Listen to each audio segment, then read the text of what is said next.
que aconteceu no Brasil foi tão terrível. Hoje eu fico horrorizada quando eu vejo até carta no jornal das pessoas dizendo que é preciso um regime forte, um regime militar. Como as pessoas não leem jornal, as pessoas não têm memória, as pessoas não sabem o que foram esses 25 anos, as pessoas não se dão conta de que a corrupção chegou, sempre houve corrupção no Brasil, mas a corrupção chegou ao ponto em que chegou, foi exatamente pelo fechamento em que nós vivemos nesses 25 anos, em que não havia fiscalização de coisa nenhuma, com imprensa fechada, com televisão fechada, não se podia abrir a boca, você corria perigo de vida, como muita gente morreu nesse país, porque abria a boca, porque todo mundo vivia amedrontado e apavorado.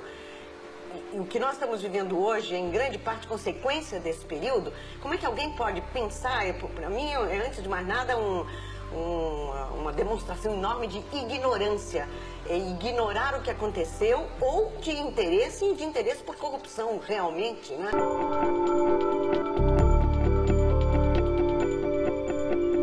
Sabe, tem gente aqui no Brasil que tá com esses papos, não, os militares têm que voltar.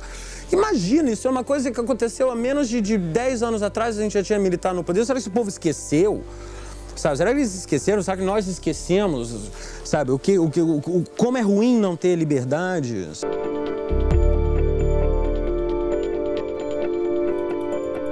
Período terrível. Eu fui presa no Rio de Janeiro. Eu estava na minha casa, às 2 horas da manhã eles invadiram, mais 20 homens entraram e me levaram, depois de rodar muitas horas, para um quartel aqui na Zona Norte. Eu fui interrogada até de manhã. Eles queriam saber do Geraldo Vandré. Eles já haviam pego Caetano Gilberto em São Paulo e achavam que eu sabia do Vandré e que eu tinha a ver e tal. E depois daí eu fiquei aqui no Brasil, eu tinha que me apresentar durante acho que 3 meses, 2 vezes por semana. Eu tinha que ir à cidade, ao DOPS, me apresentar, tô aqui, o que você está fazendo? Eles sabiam de tudo. Período horrível. E Caetano, o exilado, era coisa que meus amigos, mas Caetano particularmente, pelo jeito de Caetano. Entende? A dificuldade de Caetano, sobreviver a isso, a um exílio, uma dor muito grande, a sensibilidade dele, a coisa grosseira como foi feita. E sofri demais. Meu pai se acabou nesse período. Foi uma coisa... Mas foi o período mais triste que eu posso me lembrar. Foi horrível.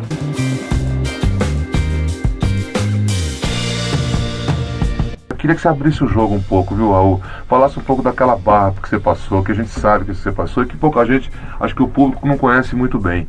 E que foi uma época negra para a história brasileira, para a cultura brasileira e para você. Não sabia que eu ia me encontrar com ele, também não sabia que eu ia ser expulso do Brasil. Ordem de prisão no primeiro exército, né? Ia ser doado para mim por uma sociedade esotérica egípcia. Foi me legado um terreno em Minas Gerais. E essa eu acho que foi o cume, né? Culminou aí. Justamente essa legação do terreno, onde eu ia construir uma cidade. Uma anticidade, um projeto de uma anti-tudo. Ia fazer uma cidade modelo. E aí nós estávamos tão loucos, embriagados pela ideia. Eu, Paulo Coelho, tinha um advogado, tinha um juiz, tinha pessoas importantes em cada área, era da sociedade alternativa. Então, foi quando foi tudo desativado, porque eu fui expulso para Nova York, fiquei 1 ano exilado do Brasil, sem poder voltar. E eu fui pego na pista do aterro quando eu voltava de um show.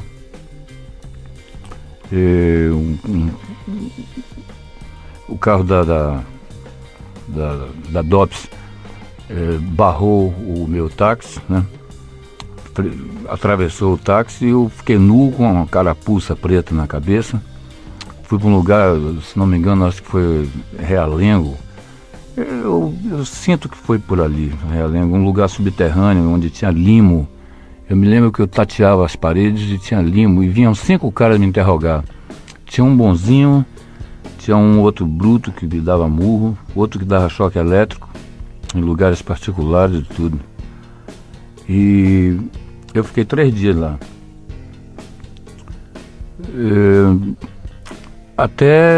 E outro sabe, cada um tinha uma personalidade, uma espécie de uma tortura, assim, de personalidades. Eu não sabia quem vinha, eu só sentia os passos, eu sabia quem estava se aproximando, eu digo, deve ser o cara que bate, é o cara que deu... E após 3 dias eu estava no aeroporto, já tinha deixado o LP Guita gravado e não sabia que ia fazer sucesso sozinho, ele estourou, né? O Guita estourou, acho que tocou umas 6 faixas, um por um, a Sociedade Alternativa, Guita, Medo da Chuva. Foi um disco que foi muito explorado.